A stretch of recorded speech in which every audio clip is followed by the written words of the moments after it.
Study करताय, तर त्यांना आपण काही थोडंसं काही बाईट देऊ त्यांना विचारू की ऍक्च्युअल मध्ये खरंच हे जे सगळं सांगताय किंवा मी जे डिस्कस करतोय ते जेन्युइन आहे का सर. ओके, आपका नाम क्या है? अर्पित मोहनकर. ओके, और आपने कब से ज्वाइन किया ये? मैं सितंबर लास्ट वीक. सितंबर लास्ट वीक. किसके लिए ज्वाइन किया है?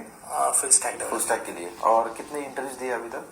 अभी मैंने एक एफटी राउंड, एक लॉजिक्स का राउंड था और एक कंपनी का. अभी ये दूसरा है मेरा. ओके, कल इंटरव्यू आहे. हाँ, ओके, सो यस, स्क्रीनशॉट तुम्हाला दाखवू शकतो मी. तर उद्याच इंटरव्ह्यू आहे. एक 2 ते 3 महिन्यामध्ये जॉईन झाले आणि उद्याच इंटरव्ह्यू आहे. तर तुम्हाला मी स्क्रीनवरती. नमस्कार मित्रांनो, हे जे प्लेसमेंट होतं ते प्लेसमेंट नंबर 11 होतं आणि सुपर 30ची ही बॅच आमची रॉकिंग आहे. सो रिझल्ट यायला थोडासा वेळ लागतो.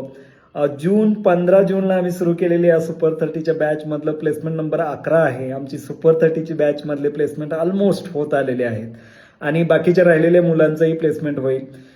जे प्रामाणिक कष्ट करतायत, एकदम डेली अभ्यास करतायत, कन्सिस्टंट आहेत, दिलेले टास्क वेळेत कंप्लीट करतायत, डेली मॉक इंटरव्ह्यूज देत आहेत, प्रोजेक्टवरती काम करतायत, कन्सिस्टंट आहेत, त्या प्रत्येक मुलाचं प्लेसमेंट झाल्याशिवाय राहणार नाही आणि त्यांना प्लेस केल्याशिवाय मी शांत बसणार नाही आहे. सो कॉंग्रॅच्युलेशन अर्पित, पुन्हा एकदा खूप खूप कॉंग्रॅट्स. आणि तुझे कन्सिस्टंट तुझे एफर्ट्स जे आहेत ते तुझे एफर्ट्स याच्यातून दिसून आले. अर्पितचा एक आम्ही स्पेशल व्हिडिओ तुमच्यापर्यंत घेऊन येतो आहोत. तोपर्यंत कोडफजच्या चॅनलला सबस्क्राईब करा. थँक्यू.